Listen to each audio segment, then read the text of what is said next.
So I want to talk to you guys about really a phenomena that we see in evil people. Evil people believe that the rules of morality do not apply to them, but at the same time, they believe that people must be moral to them. They believe that people must be compassionate to them. They think that, or really, they have no compassion when they kill their victims, when they torture people, when they indulge in their evil sadism. They have no compassion. They have no morals. They just have evil desires. But at the same time, when they get caught and they are facing punishment or they are about to face justice, they begin to protest. And they want compassion. They want the compassion that they did not give to their victims.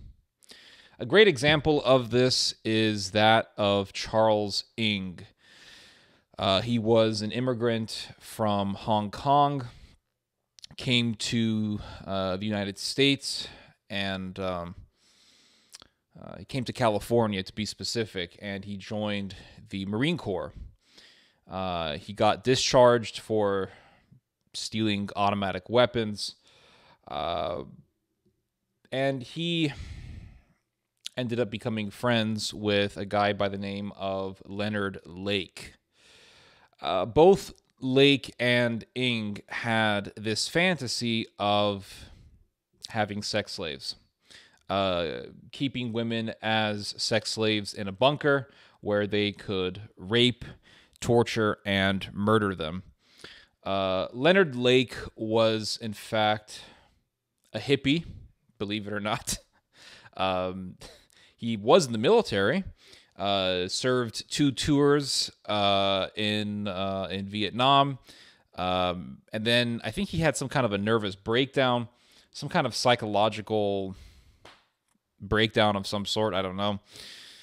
And he eventually joined the hippie movement, became a hippie, and the hippies were all about love and peace and all that, right? Free love, sex on the streets, because that's how you express your unhinged or unfettered compassion to humanity or whatever nonsense they believed.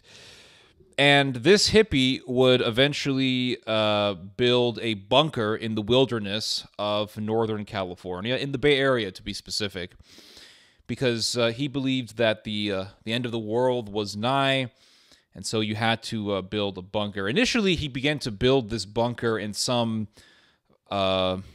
huge lot of land. I think it was around 5,000 acres or so. This ginormous lot of land was used by the hippies as some kind of a compound. Think Charlie Manson type living.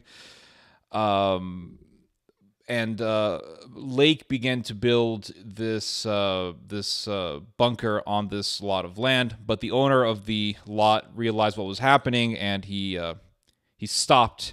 He intervened and he stopped the bunker from being built. So eventually, Leonard Lake went to the wilderness. There was a cabin there that was owned by, I believe, the family of his wife. And so he constructed this bunker. In comes Charles Ng, and together they come up with this absolutely satanic and diabolical plan to kidnap women and keep them as sex slaves. So they kidnapped people. They kidnapped families. They would murder the children and the husbands, and they would keep the wives. That's how they did things. They would give the women 2 choices. Either we tie you up on a bed and torture you and kill you, or you be our submissive sex slaves. That's the choice they would give them. And you have to wash and clean after us and do all of our chores and allow us, well, endure us raping you. That was what they would tell these women. And they would film these very dark and grim encounters. You can watch a little bit of this footage on YouTube. It's pretty disturbing. I don't recommend that you do this. I took some time to watch a little bit of the footage. It was disturbing enough for me. And there's this one video where Leonard Lake is talking to this woman, and he's saying, you have two choices. Either we strap you on a bed and we torture and murder you, or you be our sex slave. And then he says in a very sadistic tone, those are your choices. You really don't have a choice. And there was a video in these videos that Leonard Lake filmed. I did not watch this, but I read about it. Charles Ng is cutting a woman's shirt off, and he is telling her, we're not very compassionate people. We're very cold-hearted. He tells this woman that they are very cold-hearted. So eventually, Charles Ng and Leonard Lake got arrested.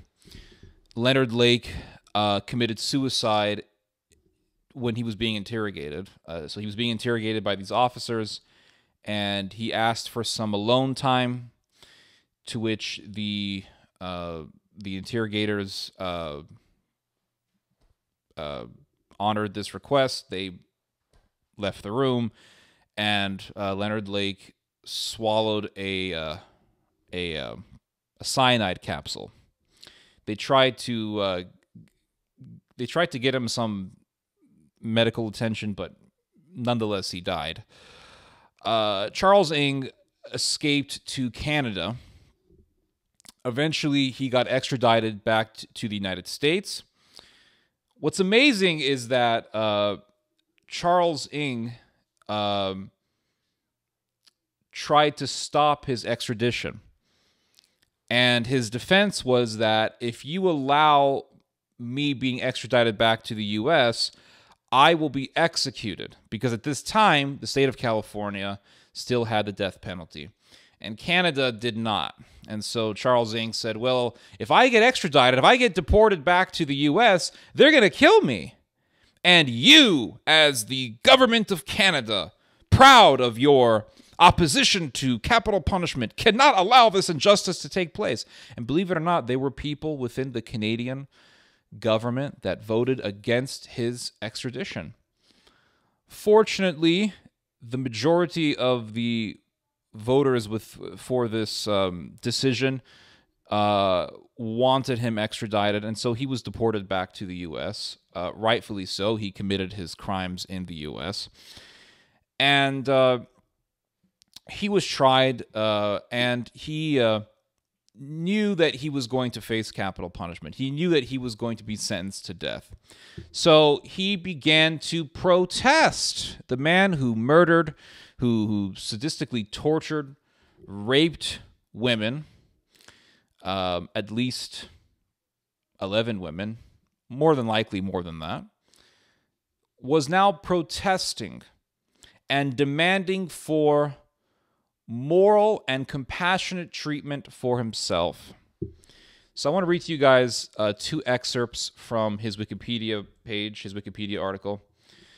And it says here that Charles Ng sued the state over his temporary detainment at Folsom Prison, where he was caught hiding maps, fake IDs, and other escape paraphernalia, and filed challenges against 4 of the judges assigned to his case. He lodged a long series of complaints regarding the strength of his eyeglasses, the temperature of his food, and his right to practice origami in his jail cell. They don't even allow me to practice origami. It is a part of the Chinese culture, Hong Kong culture. The temperature of the food is atrocious. It's not hot enough. It's lukewarm, probably just riddled with very dangerous bacteria that could kill me. Do you call this treatment? This is awful. his Wikipedia article goes on to say that he further maintained that he was dependent upon Leonard Lake, for direction, that the abuse he suffered at the hands of his father was a mitigating factor, and all of these criminals will claim that they had some kind of maltreatment from their parents, or they were abused by somebody when they were younger, or they were neglected as a child. They will always make these sorts of defenses. Does not take away the fact that they chose to be evil. The article goes on to say that his good behavior behind bars, and they're all very well behaved when they're behind bars, showed that he should be imprisoned for life rather than executed. So Charles Ng did not want to be executed. He wanted to serve life in prison. Why? Why, you ask? Because serving life in prison in a maximum security section of the facility is tremendously better than being killed. You get to spend the rest of your life in what is essentially an apartment complex for atrocious murderers, and you just live there until you die. You get 3 meals a day. The state pays for your breakfast and your lunch and your dinner. You get an hour of recess where you can play softball. You can watch television. You can stay up all night and watch your favorite shows. I mean, that's a lot better than being executed. But Charles Ng did not want to be executed. He wanted to go through the life in prison sentence, and he wanted the state to pay for his breakfast. Isn't it interesting that the people who had no compassion for others, who tortured, raped, and murdered innocent people, wanted compassion for themselves? It's like the rules don't apply to them, but they should apply to them when they're the ones being prosecuted, when they're the ones being tried. Isn't that a very telling phenomena? It flies into the face of this assumption that people have that these people are cold-blooded killers. I don't really like that term because it implies that they're born without compassion, or that they're born with absolutely zero understanding of morality. If that is the case, then how come they want the very morals that they did not give to their victims given to them? They want those morals for themselves because they have an understanding. They have an understanding that what they're doing is wrong. Or else, why would they be able to have this awareness that they're about to die and they don't want to die? Why would they have this awareness of an internal resistance within themselves against their death sentence? Because they know that people don't want to die. They laugh at their victims' pain. They laugh. They have pleasure at watching their victims suffer. They don't care. But when it's their time to be executed, then they resist it. The wicked only know justice when justice is about to be imposed upon them. They only know justice when they are forced to see justice's face. And they don't like that face. They don't like it. Anyway, you guys have just heard some theology. God bless.